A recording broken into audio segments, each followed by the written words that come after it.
Hello and welcome back. What a lovely musical break. It's always nice to hear some music. So we just talked to the lawyers and now we're going to talk to the doctors. Please welcome Dr. Lindsay Migliore, aka the Gamer Doc, and Dr. Sarah Hayes from Take This. So, welcome. Thank you so much for being here and please introduce yourself to the audience. I know it's a welcome back to Gamer Doc, so I'll let you go first. All right. And you can say it Italian because you spoke Italian. So they know. Migliore. Yeah, there you go. There you go. Thank you. It just sounds really nice coming out, coming from you. Uh, my name's Dr. Lindsay Migliore, also known as Gamer Doc. I am an esports medicine physician. I wear a lot of hats right now, but my primary hat is making gaming healthier for everyone, whether you're a casual gamer, whether you're a professional gamer, making your life a little bit healthier so we can all enjoy our favorite pastime till we're well into our 90s, 100s, however long we're going to live in like 100 years. I am also the president of Queer Women of Esports, which is a nonprofit based on advocating for the LGBTQIA population in competitive video gaming. I'm a Take This streaming ambassador. I am a Play versus Game Changer. I am a faculty associate for the NYIT Center for Sports Medicine, and I have a book coming out next year on esports medicine. So I wear a lot of hats, but right now I'm excited to talk about mental health. Exciting, exciting. Do you actually fit gaming into that packed schedule or I'm gonna stream tonight Okay. from 7 to 11 because my wife's going to hockey. So yes. There we go. There we go. If somebody could throw Gamer Doc's stream link into the chat because I want to watch that. There'll be no learning going on. It'll just be Fortnite though. That's Just for fine. everybody. That's Okay, fine. cool. All right, Dr. Hayes. How do I even follow that? Okay, hi everybody. I'm Dr. Sarah Hayes. I too wear a few hats, not quite as many as Dr. M, but I certainly have a lot going on. First and foremost, I am a teletherapist out of the Seattle, Washington, and Greater Washington state area. I also am the program development lead for Queer Women of Esports. I'm a clinical contributor for Take This, and I dabble in streaming and podcasts and writing and doing lots of other um, random miscellaneous content creation. But as a psychologist, I'm always excited to talk about mental health. So here I am. And we're going to dive right into it. But I want to say, I like that you dabble in a lot of things. Like you said, okay, here's my job, but I also stream, but I also write, but I also do podcasts. And I think that's really refreshing because, you know, uh, a lot of times we think, okay, if I want to achieve something, I have to put all my time into that one thing. But all of us have so many different interests. So it's nice to hear that there is time and space to be successful in something, but also dabble in all those other things that you're interested in. That's awesome. Definitely. All right. So let's talk about obviously we're here on the mental health panel. Why is mental health important to you? Why did you decide to get into this space? Dr. Hayes, you want to go first? Oh gosh. Okay, so ever since my master's program, I have tried to find a way to specialize in gaming.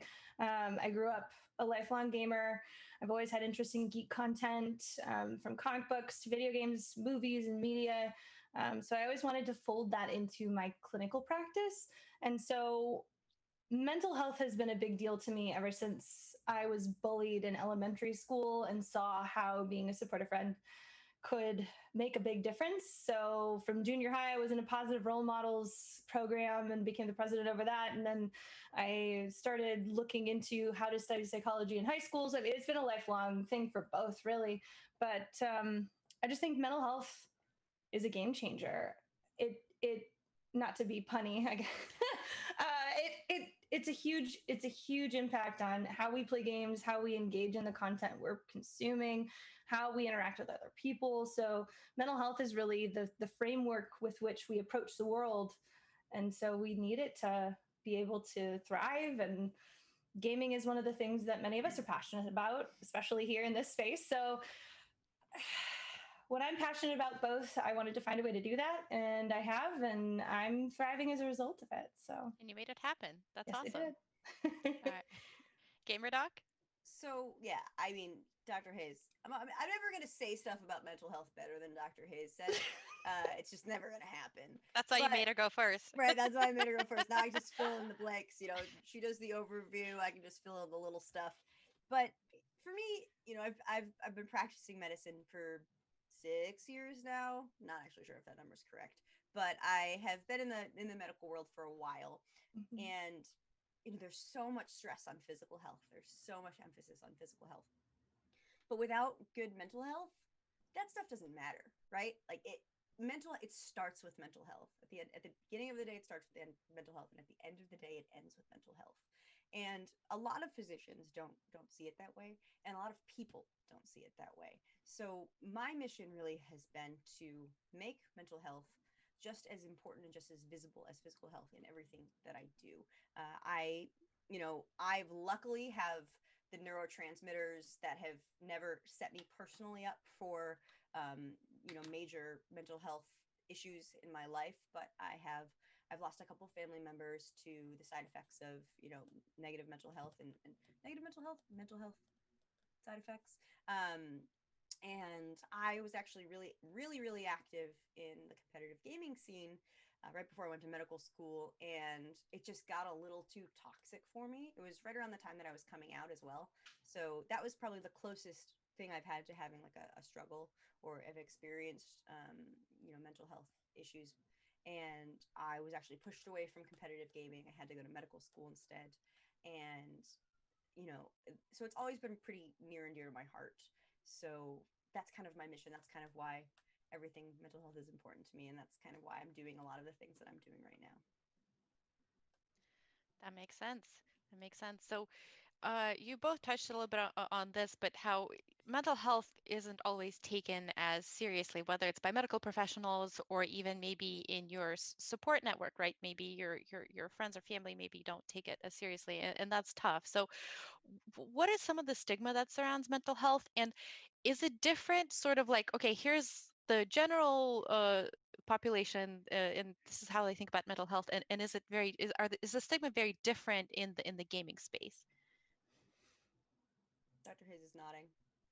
You want me Okay, to go? Dr. Hayes, You want me to jump let's in? go. Okay. Yes, yes, yeah, Always go you clearly first. have the answer. Okay. All right. I have a lot of opinions on a lot of things. This is great. I want to make one small distinction here as we're having this conversation too. That I feel like there's a lot of stigma both around mental health and mental illness. Mental illness is the bigger difficulty, but obtaining and striving towards mental health is really underrated. Like, I think part of the problem is, how do we improve mental health? Like, taking a spa day is a stereotypical thought when people bring up the idea of self-care. So like the things we do are approached a little bit differently and with softer hands than, say, like if I broke my leg. The things I have to do to take care of my broken leg in order to achieve health is going to be taken much more seriously, because we have immediate nerve endings that are screaming out and saying like, ouch, this hurts, don't do that.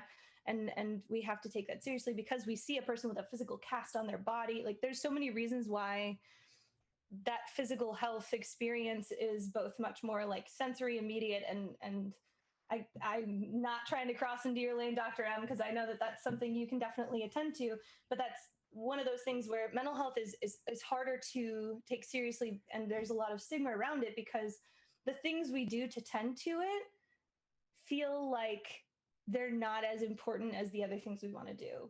Like, there's a really heavy culture in the games industry of work harder, it's your passion. So like, if you love it, why not design a game for 12 hours a day every single day of the week for a year and a half? Like, well, that's not good for your mental health. Yeah. Well, but I love it. It's something that recharges me. Does it? Does it really? Because then we're just pressuring our devs to suffer. If you love gaming so much, why don't you train for 15 hours a day before? Like, crunch, there's so much evidence behind why crunch is problematic, both physiologically and mentally. So like, there's a piece there where Crunch? What there's crunch? cultural stigma around like, what is crunch? Yeah. Crunch is where you work at something, say, for example, game design. You are designing a game in a shorter period of time with more than average number of hours, And crunch is kind of like what we do the night before a big exam. We study all night. We don't eat. We don't sleep. We don't go to the bathroom. We don't drink water. All of which, taking care of those physical items will help the mental health, will help your memory, will help your brain better than just, crunching all night. So that's what crunch is. But there's a stigma around taking care of yourself, ultimately, I think. And that's part of it. And to not be able to think in the same way as everybody else is undervalued. Having your own train of, like, I am an out clinician with ADHD. The way that I operate is different than a lot of clinicians. And that's not problematic. It's not unethical. I'm not breaking any rules or laws, but it's strange to other people. And so there's a lot of stigma around having your own way of doing something. There's a lot of stigma around needing a different way of approaching conversations, like asking if someone has the spoons or the bandwidth to handle a difficult conversation. Oftentimes we undervalue that and call that weak, when in reality, it takes strength to be vulnerable. So that's a dabbling. I could talk about that for an hour, but I'm going to digress. I would love to keep talking about what Dr. Hayes was talking about. If you break your leg, you have these pain receptors in your leg, and they're called nociceptors. And if you think about pain, why do we experience pain, right? Why do we experience physical pain? It is not because the broken leg has broken something that is causing you to experience pain. Nociceptors, which are pain receptors, are evolutionarily developed to get us from, imagine if you broke your leg and you didn't feel any pain. You keep walking on it, right? You keep walking on it, and then bad things would happen, right? You make it worse, right? You would make it much, much, much, much, much worse, right? So nociceptors have evolutionarily developed to protect ourselves. Your brain doesn't have any nociceptors. Your brain has no pain receptors in its brain. And of course, mental health pain and is different than actual physical pain, but there's no way. Asterisk. All right. Well, we can some of the same areas in the brain. There's some of the same areas in the brain, though. But there's no inflammation in your tibia, which is triggering a correct bare nerve ending that is then afferently signaling your nociceptive. This is why I love working with Dr. I digress. But so there's no way to feel that you're in pain. There's no way, unless you have the tools to recognize that. It can be hard. And coming from someone who, I don't tell people I'm a doctor in real life, right? Before COVID, we'd go out to the bars or to the libraries, and they'd be like, oh, what do you do for work? And I'm like, oh, I work in a hospital, not because of any other reason than as soon as people find out I'm a doctor, like, my knee hurts. Oh my God, I've been meaning to go to the doctor. Can you just take a look at it real quick? And it was fun in the beginning. I loved it in the beginning, but unless you're like a friend of mine, that's not something that I want to do. And people love doing that, right? They love having me diagnose their knee in the middle of a brewery. They love having me examine their shoulder when we're at the park, right? But no one does that with mental health. Not a single. I have the opposite reaction. If I want people to leave me alone in a bar, I bring up the fact that I'm a doctor. Yeah. But we have this almost sense of pride when we are physically injured, where we're like, we want people to know, and we want to tell people, and we want them to help us.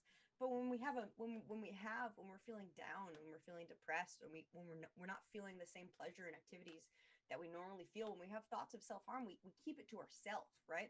And we're afraid of what people are going to think about us. Why Absolutely. is that any different than hurting your knee? Yeah, the example that when you said that I thought of it is sort of like in the schoolyard where kids are like, "Oh, check out the scar," but no one's like, "Oh, check out, I have ADHD or something." Right? Yeah. Check out how high of a dose of Adderall I'm on. Yeah. No one does that. And that fundamentally is the mental health stigma, I think, when it gets back to it. At the end of it, you don't want to talk about it. That makes sense. That makes sense. So just to follow up, I'm curious, do you see that the mental health stigma is just the same across any kind of industry or demographics and things like that, or is there any kind of specific stigma that is present in the gaming world, like in the pro players or the talent? Is there any kind of specific mental health stigma in esports?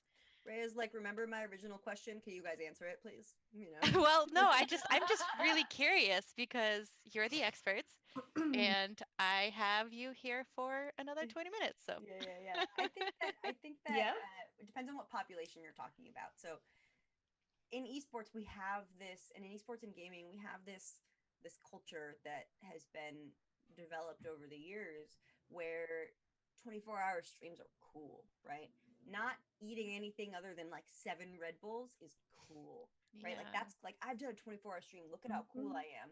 So there definitely is this culture of toxicity in esports and in gaming, that I think is changing a little bit, but still needs to be changed. It's I think it is worse than the general public. It is more akin to the medical community. To be honest, like going from the medical community to the esports community was very easy for me because it's very similar environments. I think it is definitely more similar to other high competition, high input environments like medicine, like law, like traditional sports. So I think that is a little bit worse. But what do you think, Dr. Hayes? I think Yes. commonly of two things. So, one, I will say that when it comes to the games community and industry broad scope, in the industry, I kind of touched on this and hinted towards this in the last conversation, but there's a lot of pressure and crunch in the games industry, and so there's a lot of difficulties there. But then also there's it's a complex industry by itself, but then there's a lot of like we've heard about Gamergate and Zoe Quinn and all the other things where in esports and in gaming broad scope there's a lot of like bullying and a lot of speak first, ask questions later, because there's this psychological thing that happens where when we're online, let alone have any format of anonymity behind a gamer tag or behind a team or behind an organization or behind whatever kind of a wall that protects us, we don't think as hard about our commentary and what those things we have to say when we're shooting somebody in a video game might actually do to their mental health. And so when we start being discriminatory, when we start using slander and slurs and say mean things to other people because we're mad that they got us and surprised us and shot us from a place that we didn't expect them to, we might actually be hurting their mental health and causing inflammation of their mental illness. And there's a shortage sometimes of respect, especially for people of anything demographically other than white, straight, cis, hetero dudes. So there's a lot of layers in it.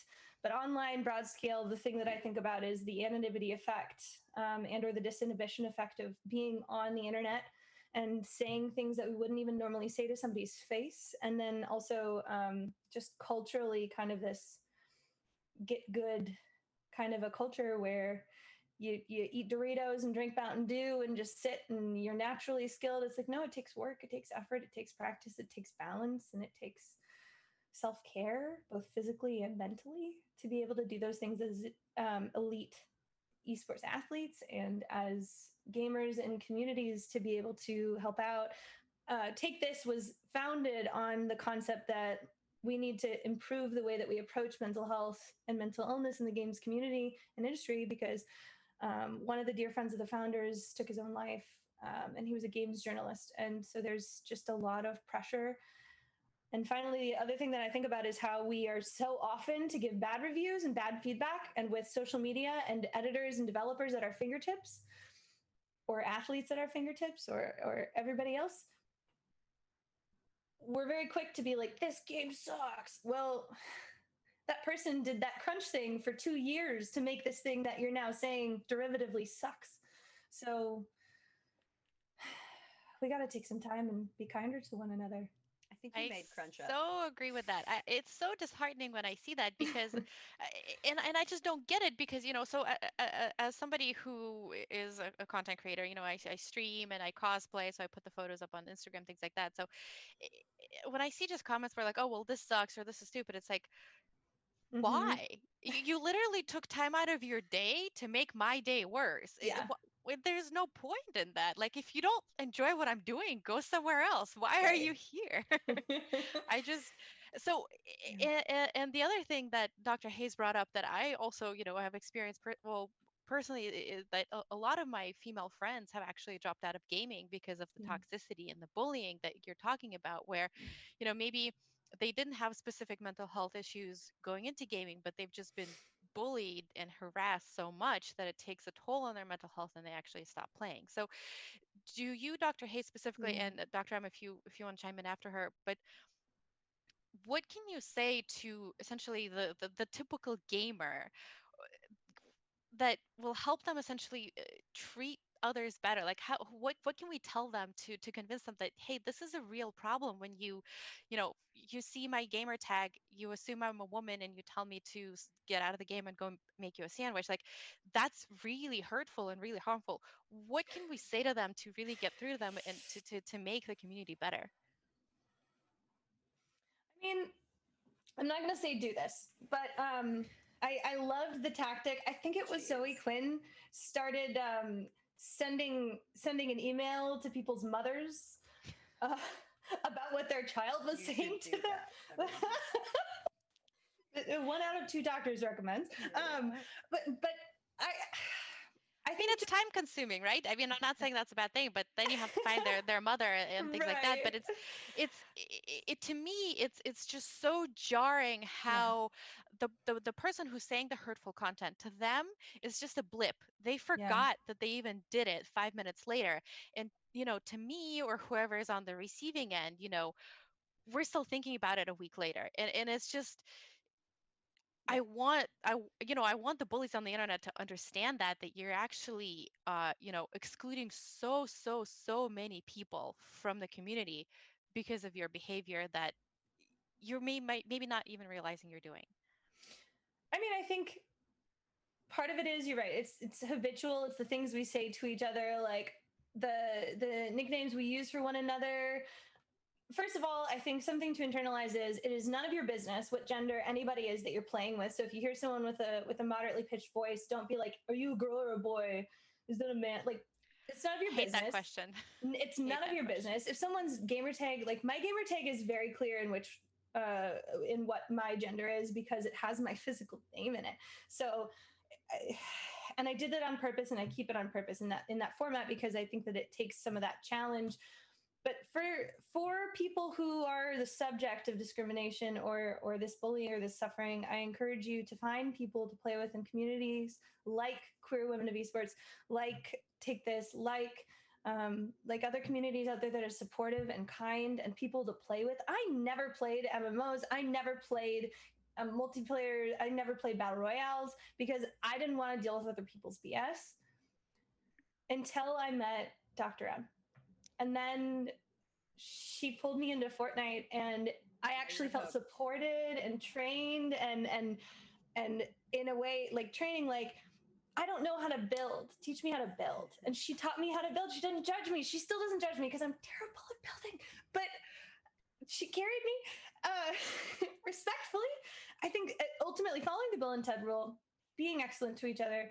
It's not your business what gender a person is, what their sexual orientation is, and what they do with their time away from cam, away from mic, away from the game. If they're better than you, say GG, move on, and practice. If you wanna compete, if you wanna be a better player, if you want to have a better community and have a better experience, because those kinds of comments are just internal lashing of like, I don't like that you beat me and it's not fair. So check yourself for a second. Remember that Before you wreck yourself. your words have impact. Because and please, for the love of Pete, if you like a video game, if you like anything about a video game, reach out and tell the devs, reach out and tell the game company. That can make a better community so much quicker too. But ultimately and it doesn't impact you if you don't like the way someone did their eyeliner when they're cosplaying or the color of their outfit. It doesn't impact you how much experience someone has. If they have a job role, they earned that job role by getting the education and experience that they have. Let them do their job and have some faith in their experience and try to have fun because that's why we're all going to game anyways. Like part of it's because it's a good experience. So making that good for everybody. I agree. And I'm not a doctor, but I feel like a lot of those people who lash out with negative comments are maybe kind of bitter and unhappy by themselves. Mm-hmm. And so my 2 cents for that is just put out into the world what you'd like to receive. That's why, if you don't like something, leave that forum. Go find something that you like and comment positive things. So like put out positivity if what you would like is Hmm. positivity. So, but Dr. M, do you have I'm sure you have opinions on this as well. Got a couple opinions. And here's the thing, like, put out what you want to receive is what you should do, right? It's just like how when I talk about esports health and wellness, I stop talking about it in the way of like, if you do this, it's going to make you healthier, right? I don't talk about that anymore. What I say is, if you do this, it's going to make you play better. You have to get to what people understand, and the Hmm. sad part is these trolls, these people who are saying these things, aren't being empathetic, right? They're not going to understand empathy. They're not going to understand it from, hey, I should do this because it's the right thing to do. So I'm all for repercussions, right? Accountability. One of the ways that I like to combat toxicity is make consequences clear. If someone is toxic to you and the game has a reporting system, report them, right? Report them. Get them banned, because that is the language that they're going to understand.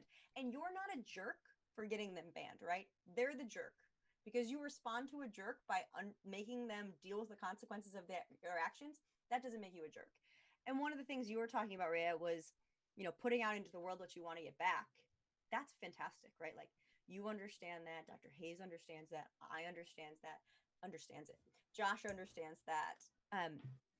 But the thing is that, like, if people want to get involved in the gaming industry, if people want to get involved in the esports industry, and you're spewing toxicity, people are going to remember that, right? People are going to remember what the words you say. I have lots of opportunities that I give out to people very consistently, but there are certain people that I no longer give opportunities to because of the way they've acted in the past. And that's like losing opportunities because the way you talk to someone is scary, right? Like losing a career opportunity because the way you act and the way you talk. These are things that people really need to understand at the end of the day, is the games industry is very small, and people will know. So accountability, thinking about it and approaching it from that aspect, and knowing that you should be nice to people because that is the right thing to do, but you also should be nice to people because one day it's going to come back and get you. Like, accountability is something that I am very strong on, because you get out what you put, you get back what you put out. Was that a little too terrifying for like a No, no, Saturday this was afternoon? really great, and it just made me think of a panel that we had actually during our summer event, which talked about that one focused more on diversity, but I think the bottom line is the same: is that the people who are in power are essentially the responsible ones, right? You talked about the consequences. Like 100%. it's on the games to create these ban systems, right, and actually monitor them and make sure they're working properly, right? It's on the amazing speakers like Dr. M who have the opportunity to turn down opportunities, right?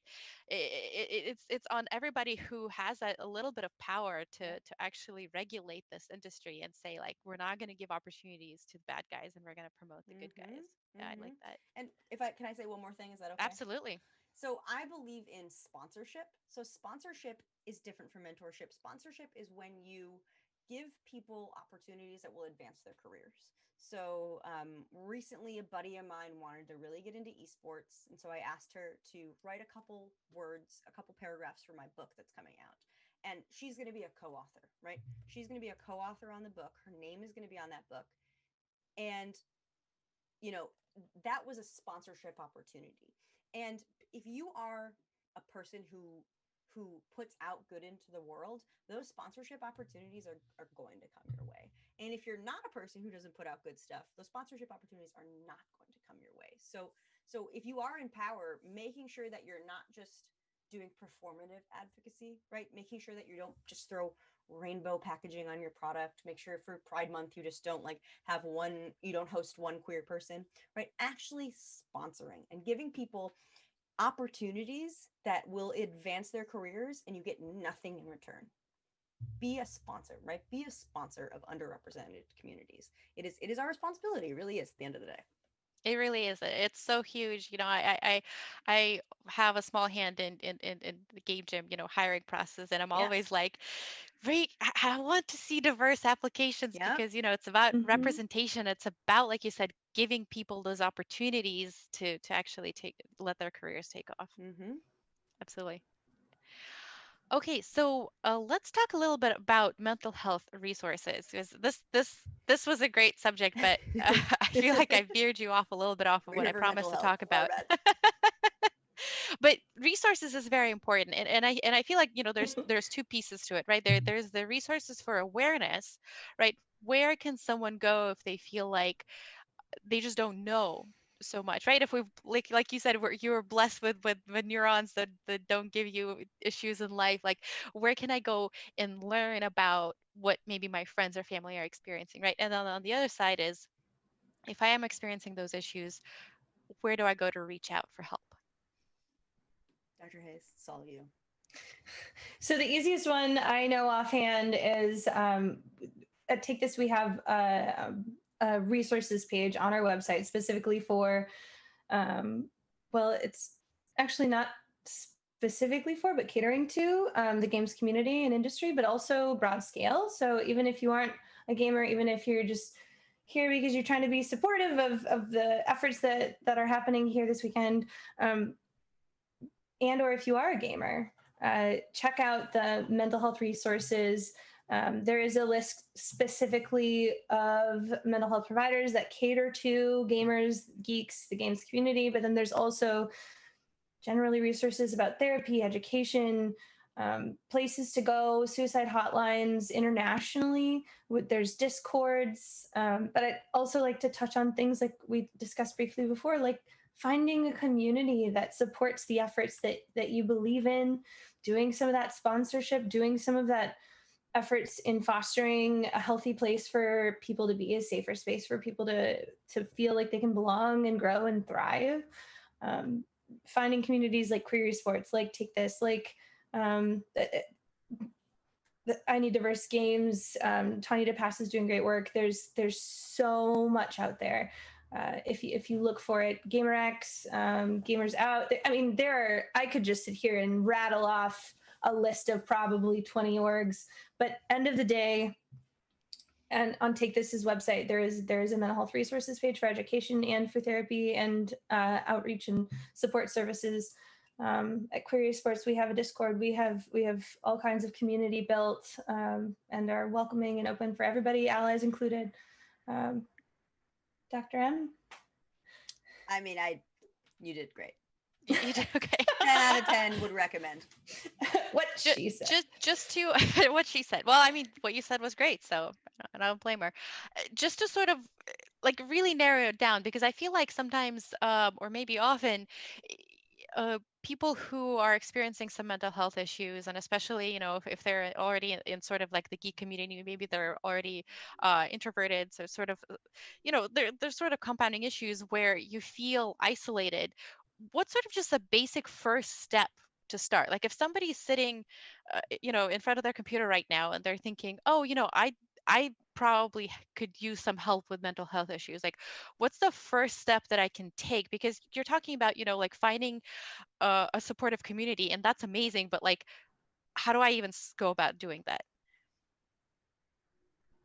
Dr. Hayes, you have the answers on this. She does. I mean, I'm going to stay in my lane here, but the first thing I usually address in therapy when I'm not that I'm nobody's therapist, I'm nobody's doctor here. Dr. M is nobody's doctor here. This is not clinical advice, and I typically start off with the baseline of self-care. When's the last time you stretched? When's the last time you had water? Do you need to go to the bathroom? When's the last time you had a vegetable or a fruit? Have you eaten today? Have you talked to someone who's supportive of you today? Beyond that, if you're looking, if it is, you're right, it's intimidating. Finding a therapist is really stinking hard, and it makes me upset because the resources are out there, but it's not only intimidating, and because of the stigma, a mental challenge to go through to even just like go through the effort of opening the browser, clicking to search. But perhaps community is a safer place to start emotionally. Then okay, look up, just Google, look up on Twitter. That's where the games industry lives, really. Look up look up, like, if you're looking for support around a particular thing, not to harp on queer sports in totality, but like if you're a queer person who identifies as a woman or not, if you're just a queer person looking for a safe community that isn't just a bunch of cishet white dudes, If you're any person, even if you are a cishet white dude, you can Google it and be like, hey, I want to know, is there a community out there for this specific demographic? Is there a community out there for that? Is there a community out there for feeling more supported? Is there a community out there who really believes in discussing mental health? There are so many streamers who are out there being mental health advocates right now. There are so many streamers out there doing good work, doing ASMR if that's your jam, doing singing and doing all kinds of things that make people feel good. And ultimately, at the end of the day, doing something that shifts your mood into a more productive or emotionally satisfying space, watching a comedian, doing something that makes you feel good, playing a game like what I did for a long time. I played one-player games and found them very nourishing emotionally because I get to pick the story, I get to control what's happening in a lot of ways, and there's nobody there judging me. It's just me engaging, and that can be recharging. Or playing a game online and not having your mic on, finding ways to adjust your situation so that either you're looking up a community, you're finding and reaching out and saying hi, or just following somebody on Twitter who's putting out good energy, following somebody on social media, following a Twitch streamer who's putting out good energy that makes you feel good or more whole or more part of an organization or a community or the world.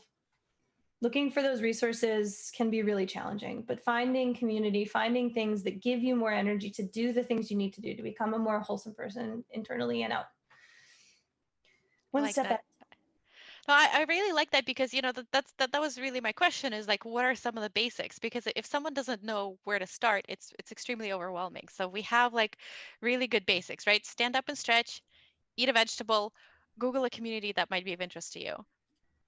I like that. Those are Mhm. the three steps we're gonna take. Dr. M, do Lurking you is have encouraged. right, learning is encouraged.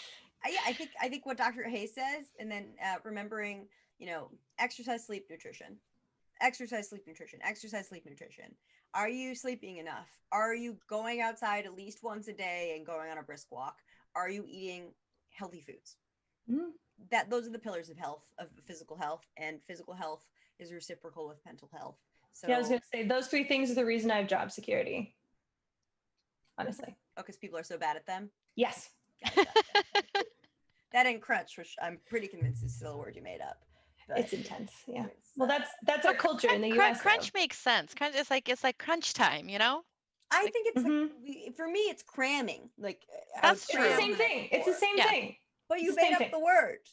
Crunch is not a made up word. Crunch is a well-researched concept, but crunch is the same as Definitely. cram. Can we get a poll in chat? Can we get a Oh yeah, let's take a poll in chat. Do you Twitch chat, do you think this what Dr. Hayes described, that situation, do you think it's more accurately defined as crunch or cram? Yeah, Or Well, I'm or gonna probably both or just leave it either. at Or Twitter maybe have anyways. your own word. Yeah. So we'll we'll come We'll back find after. out. We'll find out with that. But thank you so much, both. It's been a huge pleasure to have you on. It's always a learning experience. I personally always learn something new, and I hope our viewers do too. So thank you so much for all your expertise. And speaking of health, this event does benefit Extra Life, which benefits the Children's Miracle Network. So if you're able to, please make a donation, and actually your donation will enter you into a raffle to win some amazing prizes that Josh has been giving away throughout this weekend. And that's it for this panel. We will see you soon. Thank you. Bye, everyone.